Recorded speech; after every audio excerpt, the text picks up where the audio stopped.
Full story. My sister screamed, "This is my day," while holding a knife to my pregnant belly, and the baby shower ended our family forever. At her baby shower, my sister pointed a cake knife at my pregnant abdomen and shouted, "This is my day." When I implored her to calm down, she said, "You stole my life and my baby's." I stared at her. That was 10 months ago. Police found a fully equipped nursery and a storage facility with my twins' names painted on the walls 2 weeks ago.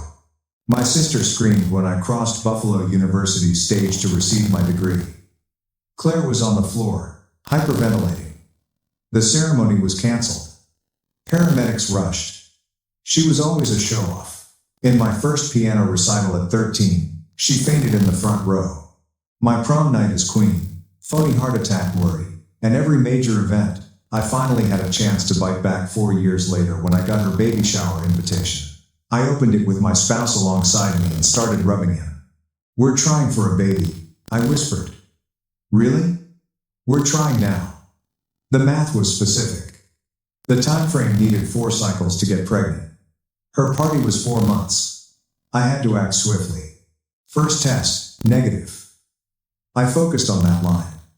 Still negative after 2 months. The ultrasound tech grew quiet as I lay in the dark with gel on my tummy. Moved the wand. "Congratulations, twins." I laughed. Actually, I laughed. For the next few months, I was Claire's strongest supporter.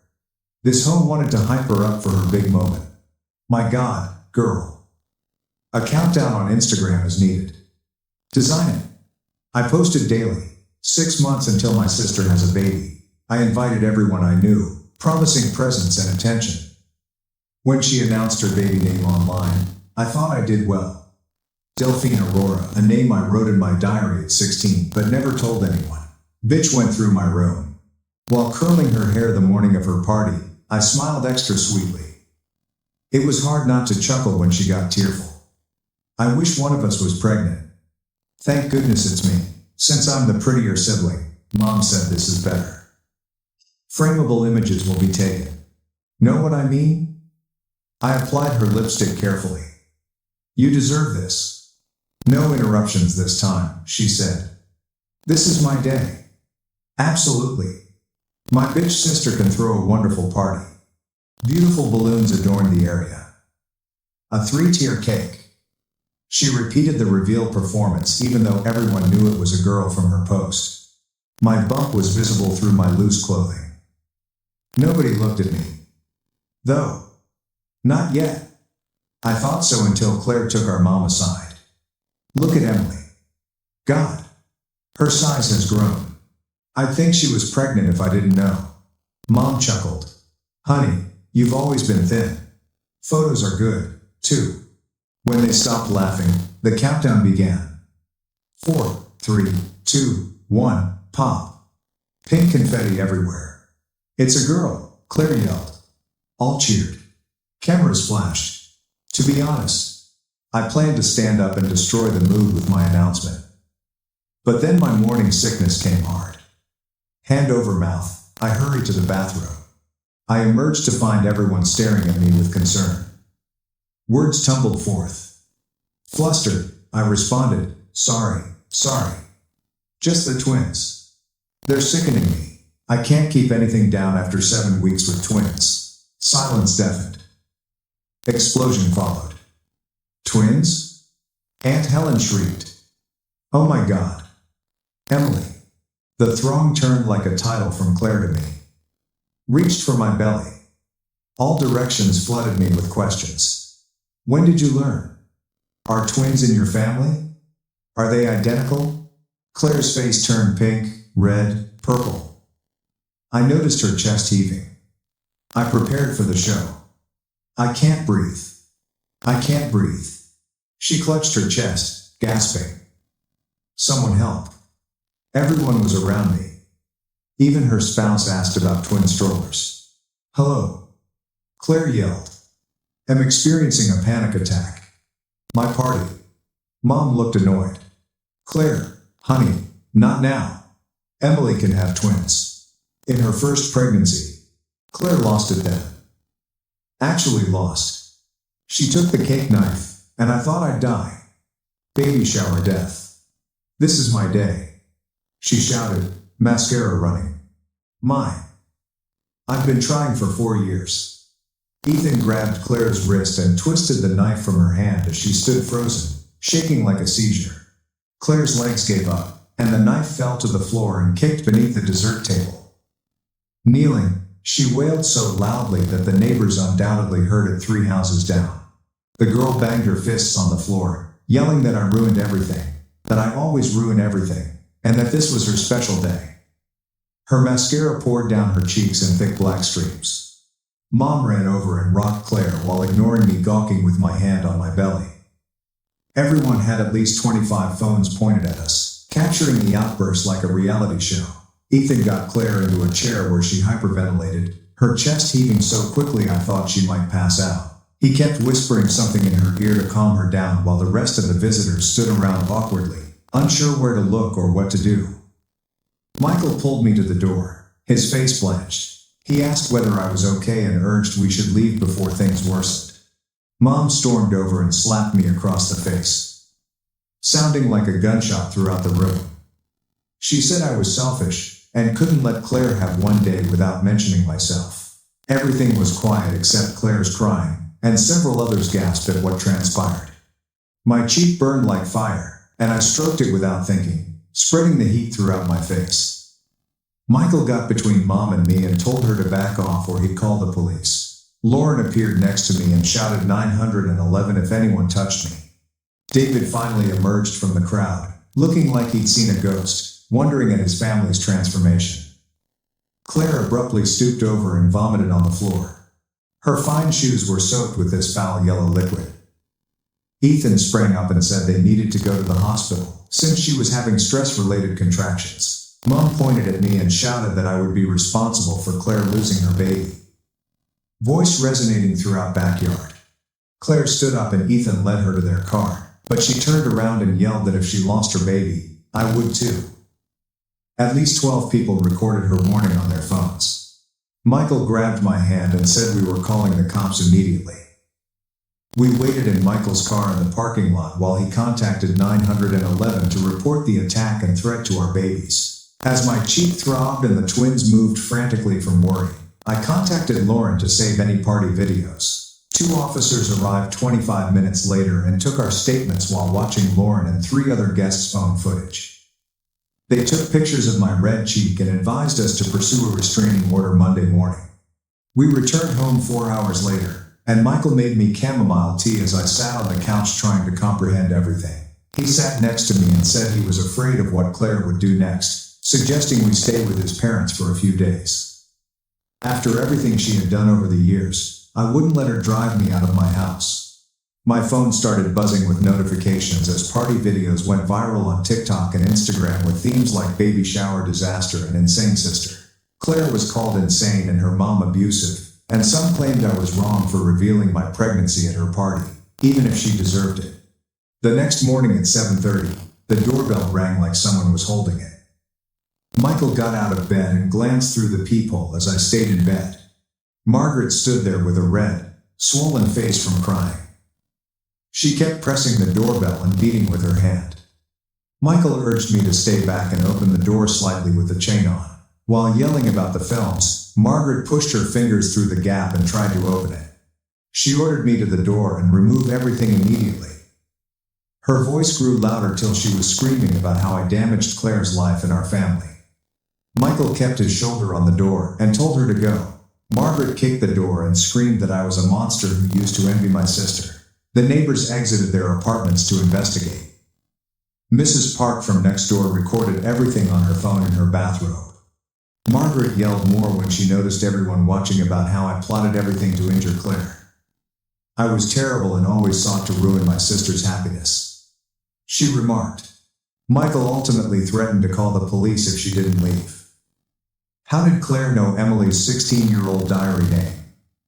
She must have sneaked through Emily's stuff for years. I wonder if the twins' movement during all that stress is normal or if newborns can feel.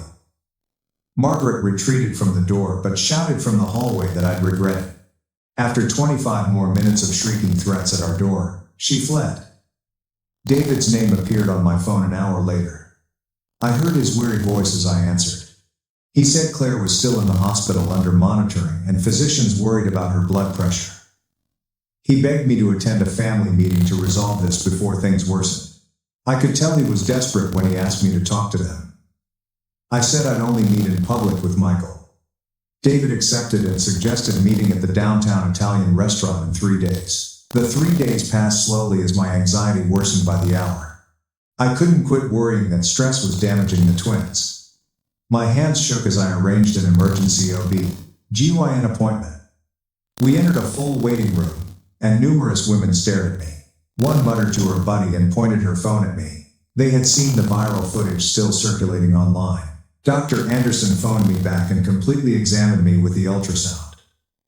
Her wand circled my belly for what seemed like long while checking both babies. Her twins were fine, but she told me this stress was bad for us all. She recommended a minor anxiety medication and advised me to avoid conflict. We entered the restaurant for the family meeting 3 days later. Ethan, Claire, David, and Margaret were already at a large table near the rear. Claire looked pale with large circles under her eyes, but she had carefully applied cosmetics. Margaret demanded I apologize for everything as soon as we sat down. She demanded I say I arranged the whole thing to hurt Claire. Claire played victim, wiping phony tears, and said I was constantly jealous of her. I hated that she was prettier and loved more, she said. I saw Ethan cringe when Claire said that as he sat silently. David calmed everyone and advised we move on calmly. Margaret kept interrupting him and complaining about how I traumatized her pregnant daughter. Other restaurant goers looked at our table. Claire quickly pulled out a big packet from her purse. She slipped it over the table with a mean grin. I'm suing you for intentional infliction of emotional distress and endangering my baby. Her lawyer believed she could win for significant damages. Michael quickly dialed his cousin Olivia, a family lawyer. Claire frowned as he explained the matter to an attorney. Margaret shouted threats as we left the restaurant. That night, Lauren delivered wine to Michael and chocolate ice cream to me. She saw everything online and wanted to make sure we were okay. She showed us something on her phone on our couch. Lauren preserved a folder of Claire's attention-seeking screenshots from years ago. My high school graduation photo showed Claire pretending to faint. She complained of chest issues at my college acceptance party. Posts from my engagement meal, where she suddenly has no allergies. Events I forgot about where Claire took the attention with false emergency. Lauren had secretly documented this pattern for years. Olivia, Michael's cousin, reviewed Claire's lawsuit a week after the baby shower. She laughed as she read the newspaper at how silly it was. Olivia said it was frivolous and would be thrown out immediately. She suggested we countersuit for assault since Margaret slapped me during the party. We could also sue Claire for threatening to videotape our baby. Olivia prepared all our court documents. Legal support helped me sleep through the night for the first time since the party.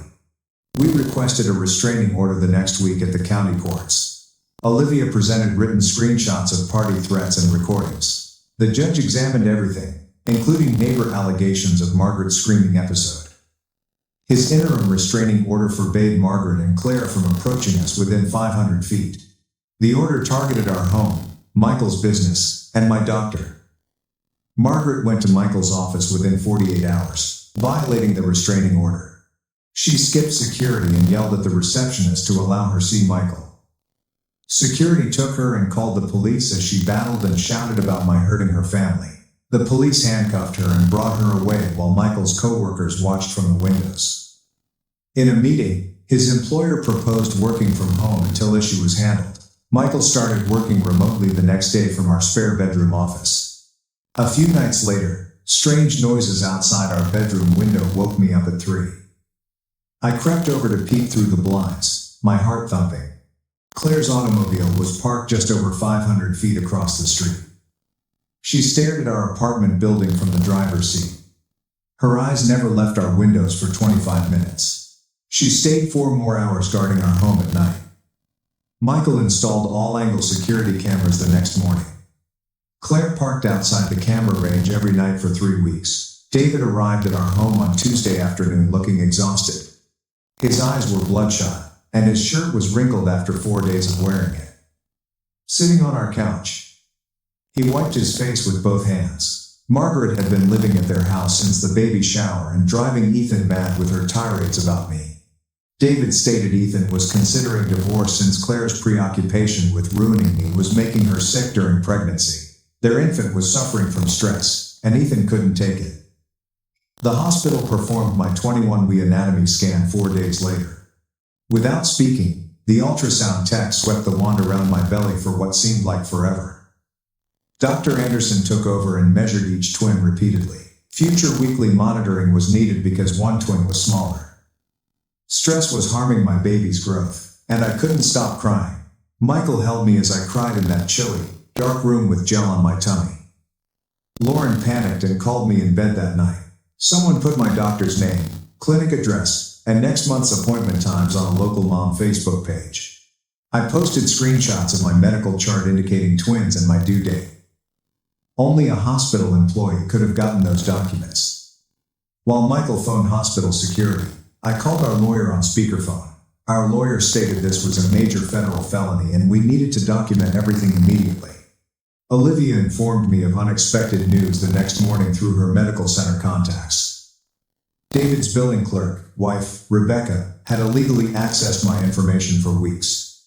The hospital's IT department identified her logon accessing my files 19 times last month. Security dragged Rebecca out that afternoon and fired her immediately.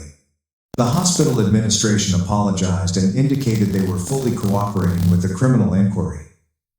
David returned to our door that evening, devastated by Rebecca's actions. She helped Claire without telling him, and he felt betrayed by his wife. I shook my hands reading Ethan's text the next day.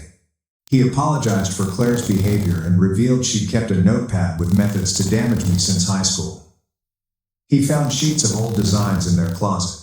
Ethan was worried about their infant and met with a custody lawyer the next morning. He would testify against Claire in court if needed.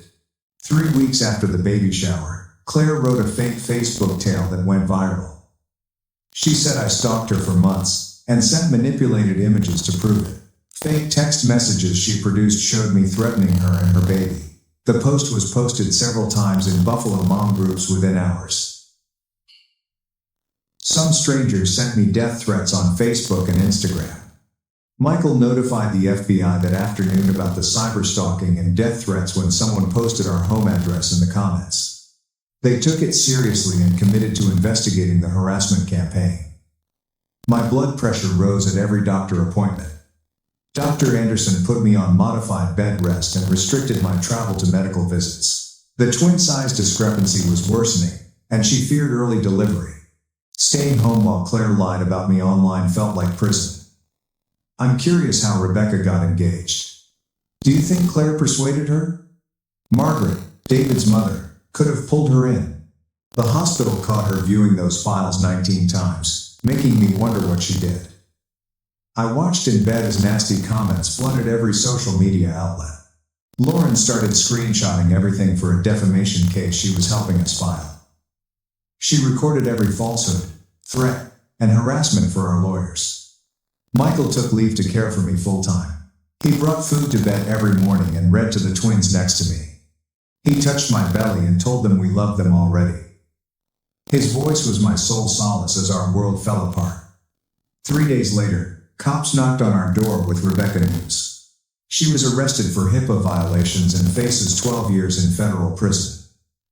She told Claire about my pregnancy for months. According to the investigation, Claire received copies of my ultrasounds, blood tests, and waited each appointment. David filed for divorce that day, disgusted by Rebecca's treatment of our family. The family was entirely divided and blaming each other. A process server approached our door a month after the baby shower as I was sitting by my bedroom window. Michael answered and collected the hefty envelope of documents, breaking my heart. Claire sued us for attachment, alienation, and reputation tarnishing conspiracy. She sued us for mental anguish and claimed we intentionally turned her family against her. Plaintiff sought $650,000 in damages and legal fees. We were already spending thousands on restraining order and criminal defense lawyers. We needed a civil attorney now. and the bills were mounting faster than we could pay. Olivia called that night to invite me to her office in the morning. She spread papers and made lists while I sat across from her desk. She sued Claire 3 times for slander, emotional anguish, and harassment. She charged Margaret for the baby shower attack. She cautioned me this may take months or years, but we had to fight. After 3 weeks, I woke up at 3 a.m. with acute abdominal ache. Michael took me to the hospital while I held the door handle and breathed through contractions. Dr. Anderson hurried in wearing his pajamas under his white coat after the nurse hooked me up to monitoring. He gave me labor-stopping shots and said the twins wouldn't survive at 25 weeks. I was bedridden for 4 days in the hospital when contractions ceased. Claire posted on Facebook about karma catching up while I was on monitors. Ethan arrived at my hospital room the 3rd day with flowers under his jacket. He sat in my bedside chair and apologized for everything. He said Claire refused mental health medication. He kept records of her behavior and everything for their divorce. Lauren held a support rally at our house 7 weeks after the baby shower. People I hadn't seen since college brought casseroles and baby gifts to our street. My co-workers brought diapers and our neighbors set up backyard tables. Everyone was talking about Claire and Margaret's bizarre social media posts. Everyone was in the backyard when we heard screaming from the front yard. Claire, 9 months pregnant, yelled on our lawn that I was turning everyone against her. Claire resisted Lauren's attempts to return her to her car. Claire grabbed her belly when liquid splashed onto the grass. 20 minutes later, the ambulance arrived as she screamed that I had caused early labor. Next morning, Michael and I sat at the kitchen table silently while our phones buzzed with messages. Everyone was talking about Claire's healthy hospital birth of a girl. After everything we went through, I was relieved the baby was okay. Margaret called me that afternoon with a poisonous voice. She said Claire named the baby Delphina Aurora Emily, adding my name to spite me. Ethan texted me that he wouldn't sign the birth certificate until Claire agreed to counseling. Lauren held a second baby shower at her house 3 months later. A process server handed me papers while I was opening gifts. Claire requested a restraining order, claiming I caused her premature labor. Olivia was furious that our judge went to Margaret's church. Despite our evidence and Olivia's arguments, the judge granted Claire's restraining order against me. Since we couldn't be within 500 feet, our court dates would be complicated. Olivia requested recusal and appealed immediately, but it took weeks. I lay in bed that night feeling the twins kick and roll. I cried about the world our babies would inherit while Michael held me. The constant legal battles and emotional warfare with my family exhausted us. Lawyers filed papers for 12 weeks while I grew bigger every day. Lauren delivered a dusty cardboard box from her garage to my door one morning. She saved our childhood photos from Margaret's years-old trash. On the couch, I spread them on the coffee table while she made tea in my kitchen. Claire and I were 5 and 6, arms around each other at the beach, missing front teeth and grinning.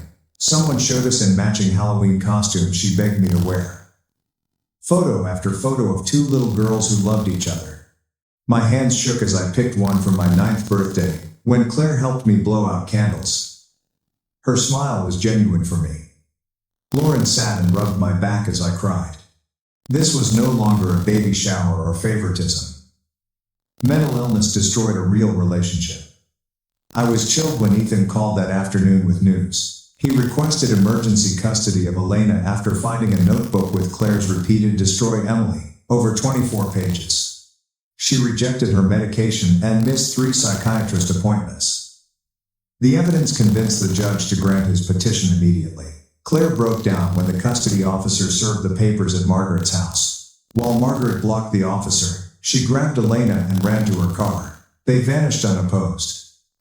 Ethan filed a missing person report for his daughter at the police station within an hour. The Amber Alert that evening included Elena's photo and Claire and Margaret descriptions. While Michael talked to Olivia in our living room, I watched my phone for updates. My heart raced with every news alert. After someone recognized them from the alert, police found them at a motel 3 towns over at midnight. Both women were arrested immediately for custodial interference. News footage showed Claire screaming and fighting officers while Margaret yelled about persecution. Ethan held baby Elena like he'd never let go after she was returned safely. Olivia called us into her office 4 days later to discuss additional charges. Files on her desk showed assault, threats, harassment, and kidnapping charges between them. The prosecutor wanted serious jail time given the escalation. Olivia looked at me directly and asked if I would testify and imprison my mother and sister. I felt that and the room spun. I nodded, yes, as Michael grabbed my hand. David arrived at our apartment the following week looking 12 years older. He started seeing a therapist 3 times a week after his divorce from Rebecca. He apologized at our kitchen table for 32 years of enabling Margaret's favoritism toward Claire. He said he always knew it was wrong but avoided conflict. He cried when he said he should have protected me better. 4 months after the baby shower, I was in a deposition room answering questions about every incident when my abdomen hurt. I held the table edge as the lawyer asked questions. Another hard contraction. I doubled over. And Michael jumped up. The stenographer called 911 as I struggled to breathe through fast contractions. In the hospital, Dr. Anderson quickly stopped labor with IV medication. She constantly checked the monitors and explained that stress was causing labor at 31 weeks. Twins needed more time. Though she stopped the contractions, she warned they could start again. Olivia won her appeal and was recused.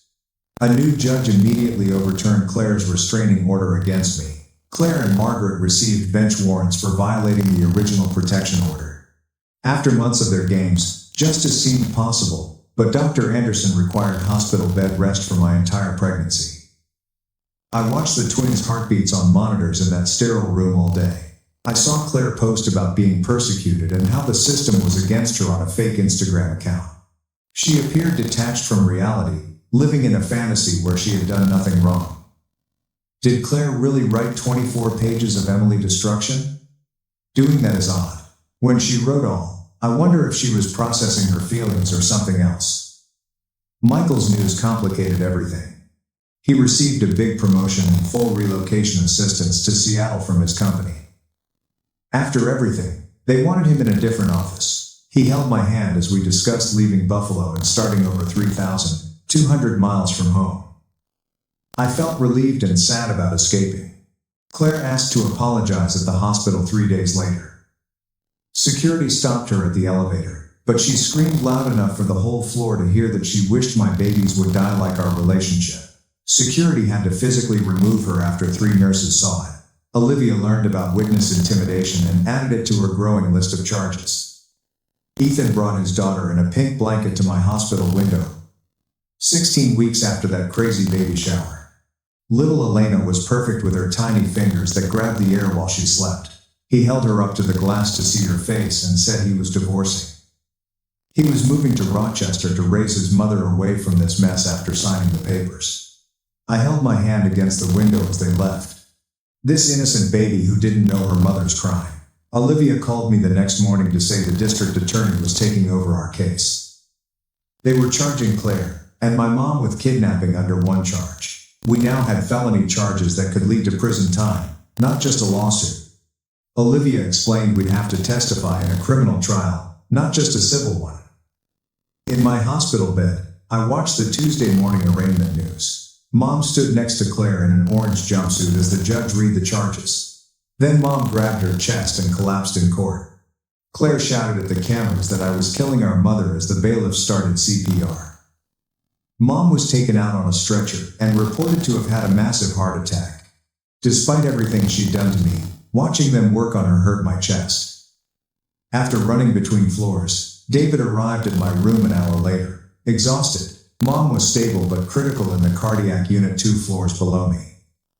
He said she kept asking for me, and saying she'd discovered everything. Michael shook his head and told David I wouldn't go near her after what she did. Something cracked when I thought about her lying 2 floors down, possibly dying. I requested to see the nurse with security guards.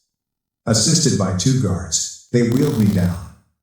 Mom looked tiny in that hospital bed, with all the tubes and monitors beeping. She had aged 12 years in the past few weeks and had a gray face. She cried and grabbed my hand with shaky fingers. She said she was living through Claire because she was jealous I had succeeded without her. The words didn't help, but hearing her admit it was surprising. After 3 weeks, I was back in my room at 33 weeks pregnant, watching the local news repeat our family story. The headline, Buffalo Family Feud Turns Criminal, scrolled below Claire's Instagram photos. My huge belly made me realize my twins would Google their family and find all this crap online forever. I wanted to vomit more than morning sickness ever. The news anchor mentioned leaked Claire's psychiatric evaluation documents. The report diagnosed her with narcissistic personality disorder and postpartum psychosis. Her lawyer was already changing their defense to claim she was insane when everything happened. Ethan texted me that he was using the diagnosis to permanently obtain custody of Elena.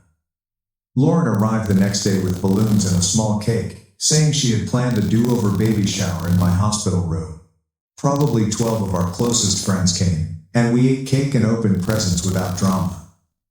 Everyone raved about Michael's nursery in our new Seattle apartment, which was perfect for starting over. The twin soft yellow room had 2 assembled cribs waiting for us. Michael stayed with me every night in that uncomfortable chair next to my bed. He whispered to my belly about Seattle's parks and good schools near our apartment at 3 a.m.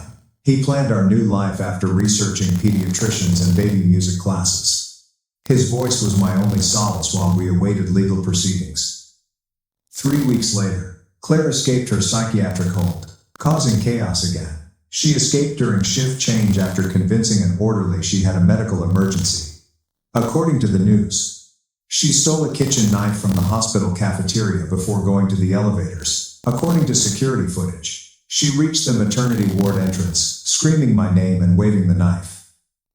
3 security guards stopped her before she could get past the locked doors, but she scared several new moms and visitors.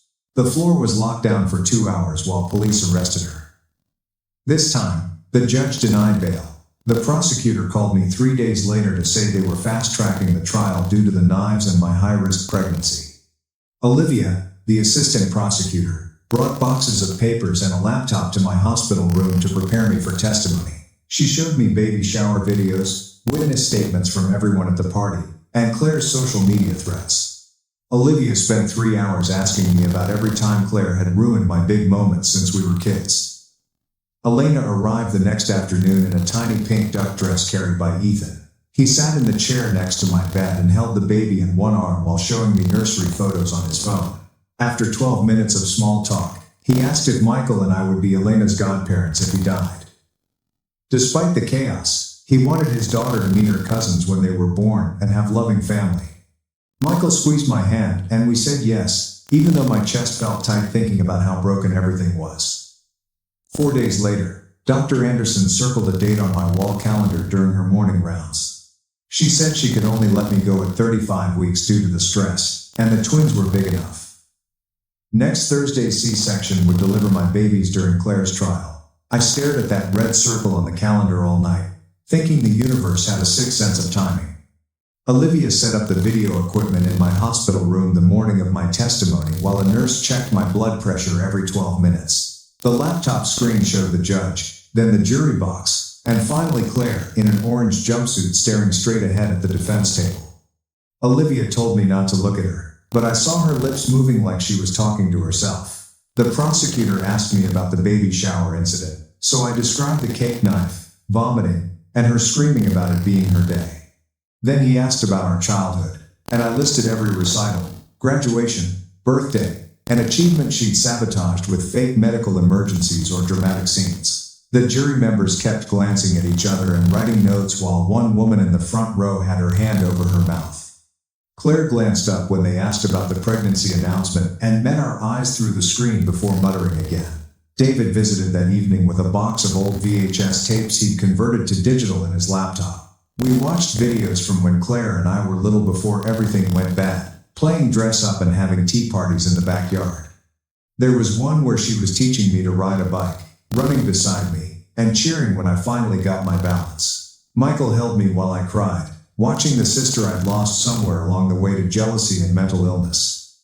Mom took the stand 3 days later, and Olivia texted me updates since I couldn't watch. She admitted to hitting me at the shower and told the court she'd always favored Claire because she was prettier and more outgoing. The prosecutor asked if she'd noticed Claire's pattern of disrupting my events, and Mom said she thought I was being dramatic about it. But when they showed her the timeline of every incident mapped out on a board, even she had to admit it looked planned. Mom begged the judge to send Claire to treatment instead of prison, saying she was sick, not evil. But the prosecutor pointed out that understanding right from wrong meant she was responsible for her choices. The next morning, they played the baby shower videos for the jury, and Olivia said several people looked sick watching it. What makes someone decide to wave a knife around in a hospital maternity ward? The way Claire tricked that orderly shows she was thinking clearly enough to plan her escape, but then lost all control when she got close to Emily's floor. The knife threat was bad enough, but the way Claire had smiled while holding it made it worse. When they got to the part where she screamed about it being her day, she suddenly stood up in court yelling that I'd doctored the footage. The judge ordered her to sit down, but she kept screaming that I'd paid someone to edit the videos, until the bailiffs had to physically remove her from the courtroom. Lauren stopped by that afternoon with 2 tiny outfits, soft yellow blankets, and a photo album she'd been putting together. She'd asked everyone we knew to write messages for the twins and collected them all with pictures of Michael and me throughout my pregnancy. Reading through the well wishes from friends, co-workers, and even some of the nurses made me realize how much love these babies had waiting for them despite all the chaos. Ethan testified the following day, and the prosecutor had him bring a cardboard box to the witness stand. Inside was a notebook they'd found in Claire's closet titled Operation Destroy Emily, with entries dating back to high school. He read pages out loud describing detailed plans to ruin my prom, my college acceptance celebration, my engagement party, and dozens of other events. Some entries had drawings of me crying or lists of ways to upstage me at different occasions. Even Mom looked shocked when they showed close-ups of the pages on the courtroom screens. According to Olivia's texts, Ethan's voice cracked when he read an entry from right after my wedding where Claire wrote about wanting to burn my dress or put something in my food to make me sick. The prosecutor asked him about finding the notebook, and Ethan said he'd discovered it while packing up their apartment after her arrest. During his testimony about the baby shower itself, Claire started screaming from her seat that the baby wasn't his and she'd prove it. She yelled that she'd kill everyone who betrayed her, including me, the babies, Ethan, and anyone who took my side. The judge ordered her removed, but she kept screaming threats until 4 bailiffs dragged her out while she tried to bite one of them. The judge immediately ordered a psychiatric evaluation and said she'd be held at the state mental facility until further notice. 3 weeks later, the judge made it official and declared Claire couldn't stand trial because she was too sick mentally. The court sent her to the state hospital for treatment that could take years. Margaret's case went forward on its own since she was mentally fine, just me. Michael held my hand tight when we heard the news in our apartment. We both knew this was just the start of a long road ahead. The next morning, my doctor scheduled my C-section for exactly 36 weeks since the twins weren't growing enough inside me anymore. Michael and I spent that last night before surgery, lying in the hospital bed together, talking about how we'd raise our babies away from all this crazy family stuff. We promised each other we'd break the cycle and give them normal childhoods full of love, not drama and fights. When they wheeled me into surgery the next morning, Michael suited up in scrubs and held my hand behind the curtain while they cut me open. At 7:41 a.m., our son was born, 3 pounds and crying loud. At 7:42 a.m., our daughter followed, even smaller, but fighting hard. Michael cried when he held them for the first time. These tiny, perfect babies we'd made together. Through the recovery room window, I saw David standing in the hallway with tears running down his face. Finally, getting to be a grandfather to babies who might actually know him. The nurses took our twins straight to NICU where they'd need help breathing and eating for a while. 4 days after the birth, David came to visit with news about Margaret's trial. She'd been convicted of assault and harassment, but only got 3 years probation and mandatory therapy sessions. The judge banned her from contacting us unless we reached out first, which we never would. David said she was finally starting to accept what she'd done wrong, but I didn't care about her redemption story. A week later, Olivia brought mail to the NICU while I was holding my tiny son against my chest for skin-to-skin time. The letter was from Claire's psychiatric facility, and my hands shook as I opened it. She'd written to apologize, but also to announce she was pregnant again with Ethan's baby from before their separation. Ethan showed up an hour later, completely broken by the news that he'd be tied to Claire forever now through 2 kids. The twins stayed in NICU for 4 full weeks, learning to breathe and eat on their own while getting stronger every day. Lauren visited daily with updates on our Seattle house preparations, showing me photos of the nursery she'd painted soft yellow with clouds on the ceiling. She'd found us a great neighborhood with good schools and normal families who didn't assault each other at baby showers. Olivia filed all the legal paperwork to make our move protected, transferring the restraining orders to Washington State, where the stalking laws were stronger. She made sure Claire couldn't follow us or send people after us once we left Buffalo. On the twins' 3rd week in NICU, Ethan brought Elena to meet her new cousins through the glass window. He held his daughter up so she could see the tiny babies in their incubators, and she pressed her little hands against the glass, saying babies over and over. Watching Ethan gently explain to Elena that these were her cousins made me see what kind of father he could have been in a different life without Claire's poison. He promised me he'd keep Claire away from us, that he'd handle her visits with Elena so we'd never have to see her again. 3 days before the twins were supposed to be discharged, Claire's psychiatric team called with urgent news. She'd become completely fixated on my twins during her treatment sessions, telling everyone they were actually her babies that I'd stolen. The delusions were getting worse despite the medication, and she tried to escape twice to come find us. The psychiatrist strongly recommended we leave Buffalo immediately, once the babies could travel. At exactly 4 weeks old, the twins finally hit their weight goals and could maintain their body temperature without the incubators. As Michael signed the discharge paperwork, David arrived with news that Rebecca had pled guilty to the HIPAA violations for accessing my medical records. She got 6 months in jail and lost her nursing license forever. Another domino falling in the chain of consequences from that baby shower. Our last night in Buffalo came 4 days later, and Lauren had somehow pulled together a goodbye dinner at her place with a few family members still talking to us. David handed us a thick photo album filled with pictures from before everything went crazy, back when we were all just kids playing in the backyard without knowing what was coming. He promised to visit Seattle once we got settled.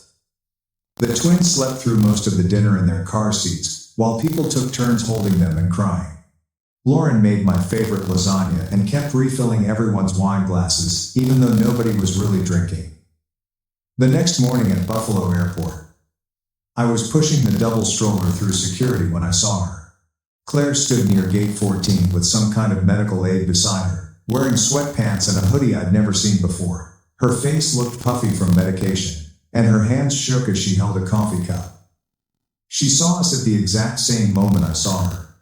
Her whole face just crumpled like paper, and she mouthed something that looked like, "I'm sorry," before the aide turned her around and led her away toward a different gate. That was the last time I ever saw my sister. On the plane, I nursed both twins while Michael scrolled through Seattle neighborhood listings on his phone. An older woman across the aisle kept smiling at us and finally leaned over to say we had beautiful babies and what a lovely family we made. She had no idea we were basically refugees fleeing our hometown. When we landed in Seattle, my phone exploded with messages from Olivia. Claire had been committed involuntarily for at least 7 months after she threatened to find us and take what she called her babies. Ethan was filing for permanent custody of both kids since she'd been declared unfit. The legal battles would keep going without us there. Our new house in Seattle was perfect with its big windows and quiet street, but I couldn't relax. Every doorbell made me jump. I checked the locks 3 times before bed and studied every face at the park like they might be someone Claire sent. Michael found us a family therapist who specialized in trauma and made our first appointment for the following week. David called 3 weeks later with updates about Mom. She'd started therapy and was finally accepting how she'd enabled Claire's behavior for years. She'd written us a long letter that David offered to read over the phone. It was actually remorseful, talking about how she'd failed both her daughters by playing favorites and creating this competition between us. 4 months into Seattle life, the twins smiled for the first time during a video call with Lauren. Real smiles, not just gas. Lauren started crying immediately. Then I was crying. Then Michael was crying. All of us just sobbing at these 2 tiny babies grinning at a phone screen. These perfect moments reminded me why we fought so hard to protect them. Then Olivia called with news that made my stomach drop. Claire had lost the pregnancy during what they called a psychotic episode where she tried to cut the baby out herself because she believed aliens had put it there. They'd moved her to a long-term psychiatric facility upstate. Even after everything she'd done, I felt sick thinking about her lost baby and her broken mind. Ethan decided to move to Portland with Elena and his new girlfriend. Close enough for the cousins to grow up knowing each other, but far enough from Buffalo's poison. How did Claire manage to see them at the airport if she was supposed to be in treatment? The timing feels so strange. Her standing there with a medical aid right when they're leaving town forever. We agreed to meet up every 3 weeks for playdates, trying to build something healthy from all this wreckage. 4 months into our Seattle life, the final legal papers arrived by certified mail. All criminal charges resolved with plea deals or convictions. The restraining orders made permanent. Our Buffalo house sold to a nice young couple who had no idea about its history. The last document confirmed Claire would remain institutionalized indefinitely after being declared a danger to herself and others. The war was over, but nobody had really won anything. Going back to work felt weird after everything. The office building downtown had glass doors that reflected my face back at me, and for a second, I didn't recognize the woman staring back. Michael stayed home with the twins while I sat at my desk answering emails about marketing campaigns and quarterly reports. My coworkers talked about their weekend plans and complained about traffic, and nobody knew about the viral video or the knife or any of it. During lunch breaks, I pumped milk in the bathroom and checked my phone for pictures Michael sent of the babies. 4 weeks into the job, my manager asked if I wanted to join the team for drinks, and I actually said yes. Sitting in that bar listening to normal people talk about normal problems felt like wearing a costume that finally fit. My therapist's office had beige walls and a white noise machine that made ocean sounds. I sat on her couch picking at the throw pillow while she waited for me to speak. The words stuck in my throat for 25 minutes before I finally said it out loud. I got pregnant on purpose to hurt my sister. Not for love or wanting a family, but for revenge. The therapist didn't look shocked or disgusted, just nodded and asked how that made me feel now. Empty. I told her. Empty and guilty and somehow still angry. She said healing meant accepting all the ugly parts of how we got here. 7 months in Seattle meant the twins were turning 14 months. And David called, asking if he could visit. I almost hung up, but Michael grabbed the phone and said yes before I could stop him. David showed up at our door holding a wrapped box and looking older than I remembered. He handed me the gift without meeting my eyes, and said, "Margaret made it but couldn't come herself." Inside was a quilt made from fabric scraps in every shade of blue and green. Tucked into the corner was a small envelope with Margaret's handwriting. I didn't open it. Not then. David played with the twins for 90 minutes, helped them blow out their birthday candles, then left without asking for anything more. The quilt went in the closet, but not the trash. Lauren called 3 months later saying she got a job offer in Seattle. Within a week, she had an apartment 4 blocks away and was at our place almost every evening after work. She brought takeout and held the babies while Michael and I ate with both hands for once. The twins reached for her whenever she walked in, and she started keeping diapers and formula at her place just in case. Ethan visited too, bringing his new girlfriend who didn't know our history and just saw us as Ethan's normal sister with a normal family. We had game nights and barbecues, and nobody mentioned Buffalo or baby showers or anything from before.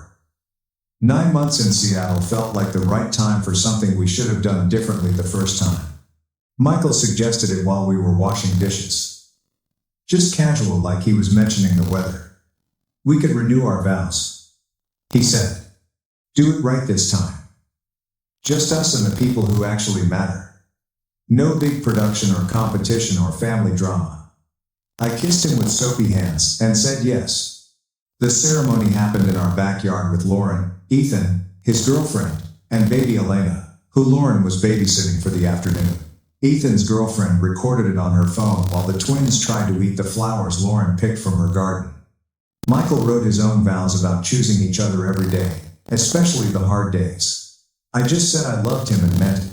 After everyone left, We put the twins to bed and slow danced in the kitchen to no music at all. A letter came from Claire's treatment facility, 10 months after we left Buffalo. The doctor's handwriting explained she had been making progress with therapy and medication. She had written apology letters to everyone as part of her treatment. Would we consider supervised video contact in the future? The letter went into the filing cabinet in the folder marked important papers between the twins' birth certificates and our car insurance. Maybe someday I'd answer it.